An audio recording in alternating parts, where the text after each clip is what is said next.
Vous évoquiez effectivement la question d'une opération terrestre menée désormais par Israël. On vous retrouve, Solène Rioux. Merci beaucoup de nous accorder ces quelques instants. Vous êtes en plein tournage de reportage. Vous êtes au nord d'Israël, justement, face à la montée de ces tensions. L'armée israélienne, on le sait, multiplie les déploiements militaires dans des zones stratégiques proches du Liban. Une opération terrestre peut-elle avoir lieu à la frontière, selon vous? En tout cas, est-ce que la population le souhaite?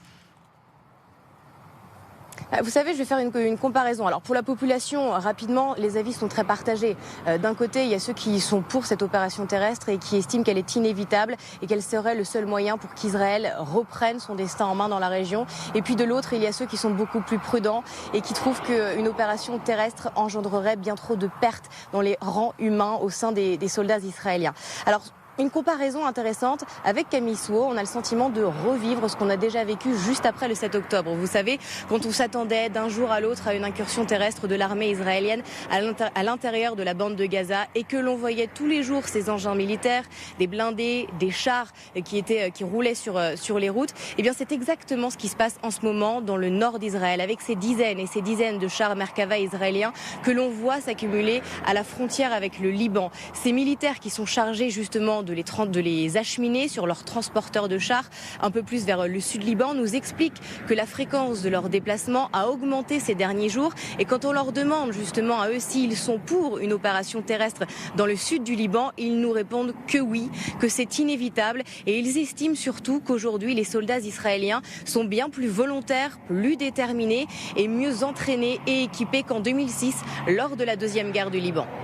Solène Rioux, Camille Souhaut, merci infiniment pour ce témoignage et ces précisions que vous nous apportez heure par heure sur le terrain. Rina Bassiste, ensemble, on était hier sur ce plateau, on a assisté à la conférence de presse du porte-parole de l'armée israélienne, Daniel Hagari, qui disait, en s'adressant à sa population, en hébreu, préparez-vous à des jours difficiles.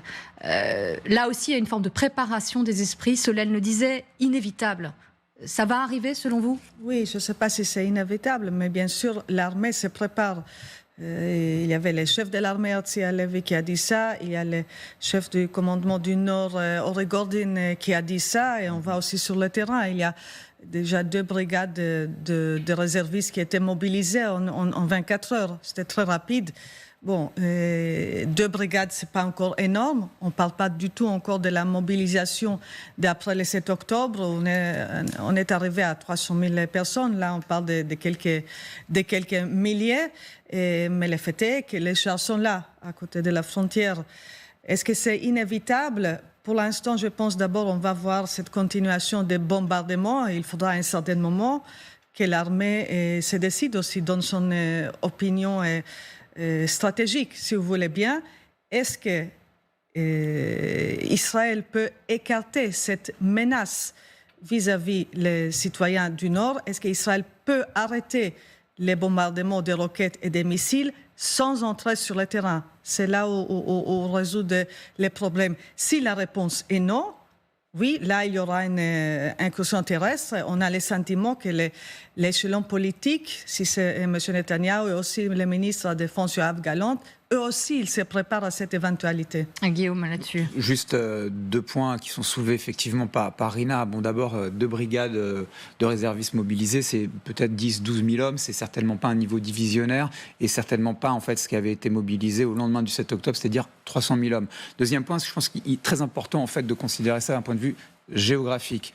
La bande de Gaza, où le Hamas se terre depuis 12 mois sans être vaincu pour le moment, au prix d'une dévastation humaine et de pertes civiles considérables, des dizaines de milliers de civils, je ne parle pas des combattants du Hamas, mais des dizaines de milliers de civils, des femmes, des enfants, des vieillards, qui sont tués sans que ces objectifs ne soient atteints, c'est 365 km². Le sud du Liban, c'est 10 fois plus. C'est-à-dire qu'en fait, là, vous avez, en termes de topographie... Guillaume, arrêtons-nous sur cette carte, parce que parfois on ne se représente pas très bien. C'est important. On est à la frontière, là, et entre la frontière sud du Liban, pardonnez-moi, et ce fameux fleuve Litani, c'est 25 km. Et c'est ça l'objectif. Vous avez 25 km. Alors en plus, ça renvoie à une résolution qui date de la guerre de 2006, la résolution 1701 dont on pourra parler, mais qui prévoyait que le Hezbollah retire ses troupes derrière ce fameux fleuve Litani. Et ce que frontière naturelle. Voilà, qui est une frontière naturelle. Mais ce que je voulais dire simplement sur la géographie, c'est très important de le prendre en compte.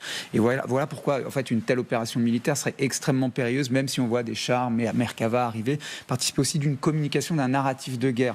Encore une fois, le sud du Liban, c'est 9 à 10 fois la bande de Gaza. Et c'est pas un terrain plat, c'est aussi un terrain qui est vallonné et c'est aussi un terrain qui est montagneux. Plus on monte vers la plaine de la Beka et qu'on monte vers le nord du Liban. Donc ce qui veut dire, c'est que c'est un terrain qui est extrêmement difficilement praticable. Et quand on voit à quel point il a été difficile et qu'il est encore difficile pour l'armée israélienne de se défaire du Hamas dans une bande de terre qui est plate et maintenant désolée, dévastée, il faut imaginer ce que ça impliquerait en termes de ressources en hommes, en termes de ressources en approvisionnement et en termes de destruction civile, parce qu'il y a des petits villages. Il y a des gens qui habitent, certes, ils ont fui, mais encore une fois, la topographie n'est pas la même.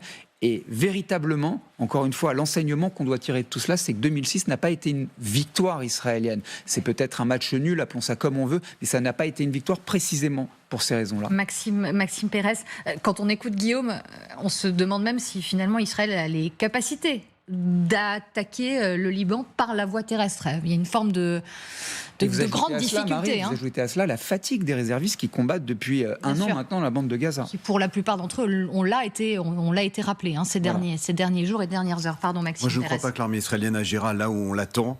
C'est vrai que tout le monde a cette attente où pense que l'armée israélienne agira avec plusieurs divisions qui ouvriront des voies simultanément sur différents axes.